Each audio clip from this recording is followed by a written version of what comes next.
మీ business ఏదైనా మీ ఊర్లో promotion చేయాలంటే అది సుమన్ టీవీతోనే సాధ్యం. ఇప్పుడే సంప్రదించండి.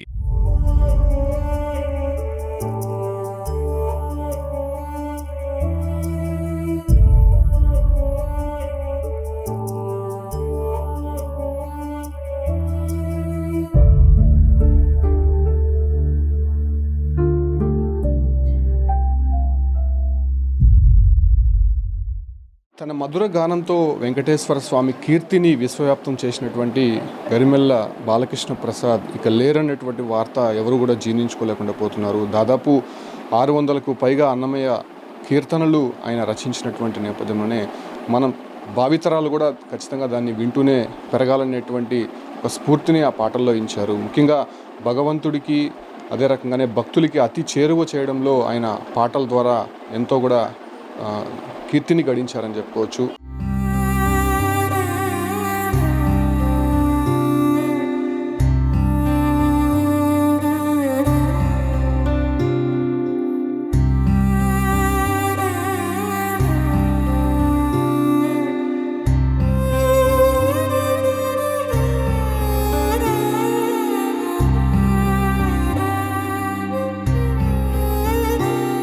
ప్రస్తుతం ఆయన నివాసంలోనే నేనున్నాను. ఆయన పార్థివ దేహం వద్ద కూడా ఆయన రచించినటువంటి పాటలు ఇప్పటివరకు కూడా మనకు వినిపిస్తూనే ఉన్నాయి. ఒకసారి ఆయనకు వచ్చినటువంటి అవార్డులు కావచ్చు, అంటే ఆయన్ని గౌరవించినటువంటి విధంగా ఉన్నటువంటి ఇక్కడ ఫొటోస్ కూడా మనం ఒకసారి చూడవచ్చు.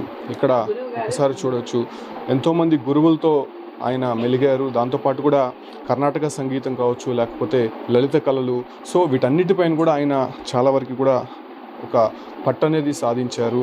ఆయన శిష్యులు కావచ్చు, అంటే ఆయన దగ్గర నుంచి ప్రేరణ పొందినటువంటి వారు అనేక మందే ఉన్నారని చెప్పుకోవచ్చు ప్రపంచవ్యాప్తంగా.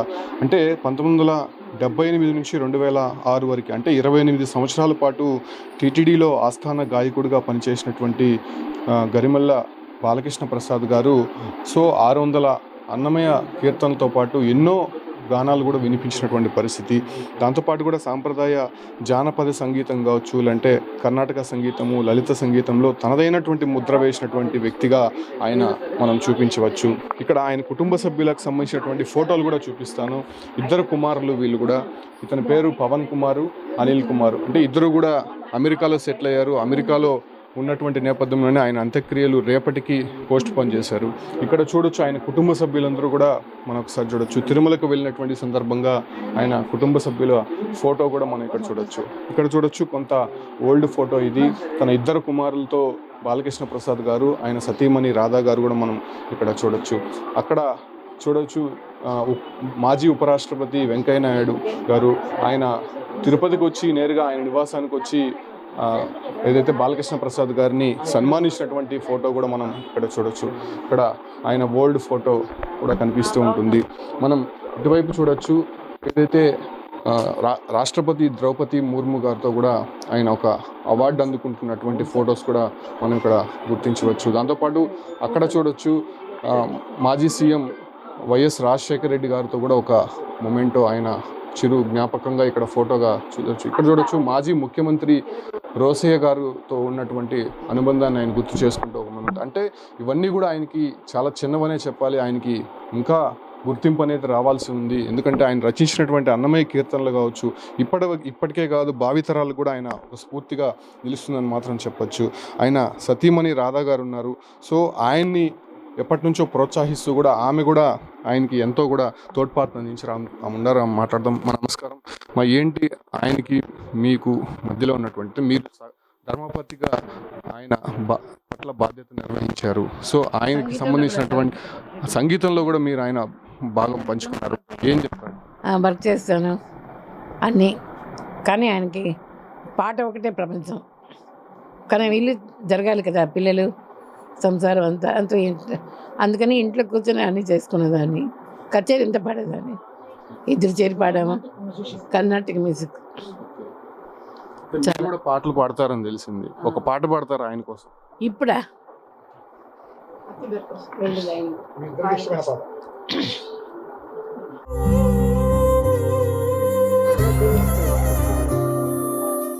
గొంతు జీరి జీరి పడుతున్నా.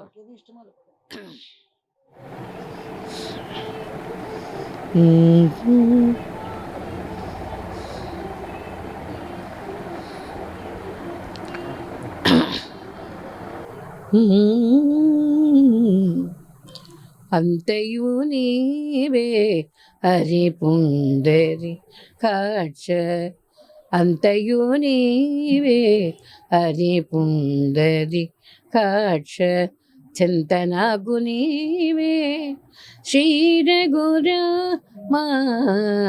అంతయు నీవే హరి పుండరి కాక్ష, చింతనకు నీవే శ్రీరఘురామా,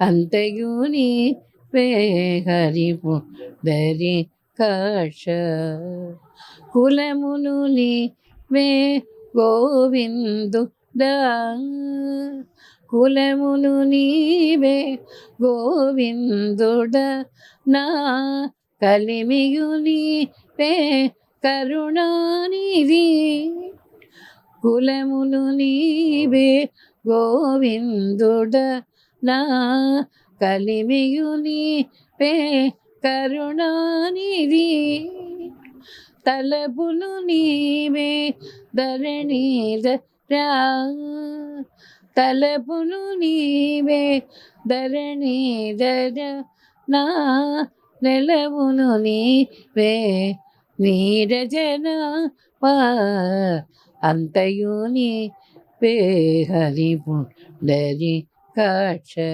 చింతనకు నీవే శ్రీరఘురామా, అంతయు నీవే హరి పుండరి కాక్ష, చింతనకు నీవే శ్రీరఘురామా, శ్రీరఘురామా, శ్రీరఘురామా. మా వారికి చాలా ఇష్టమైన పాట ఇచ్చాను. ఎలా ఉండేవాళ్ళం మీతో కానీ పిల్లలతో కానీ అందరితో? చాలా జోగిగా కలివిడిగా ఉండేవాడు. ఎప్పుడు పాట ట్యూన్స్ ఆ మంచం మీద దిగడు, రాసుకుంటూనే ఉంటాడు.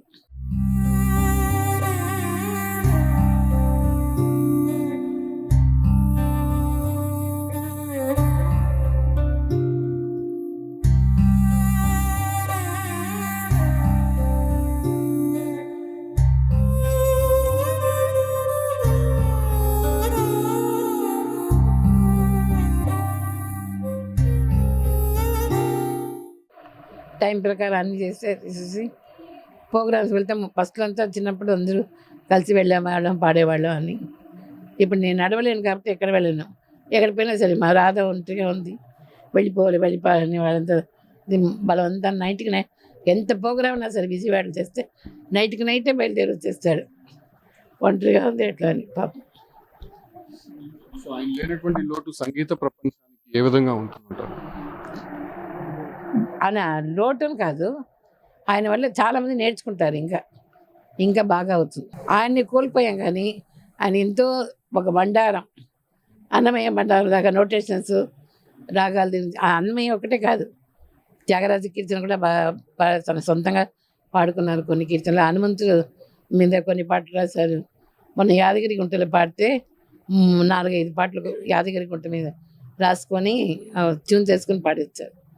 ముందు రోజు కూడా చాలా బాగా వచ్చింది, బాగుంది. అనుకోలేదండి ఇట్లా జరుగుతుంది అని.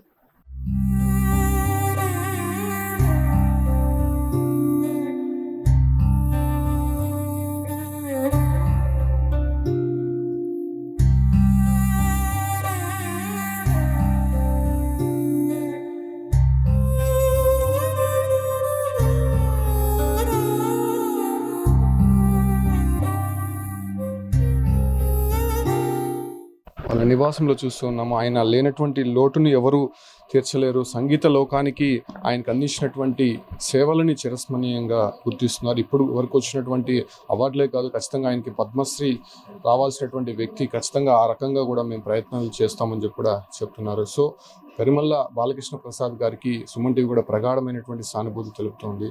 ఆయన ఆత్మకు శాంతి చేకూరాలని చెప్పి కూడా సుమన్ టీవీ కూడా కోరుతుంది. Keep watching Suman.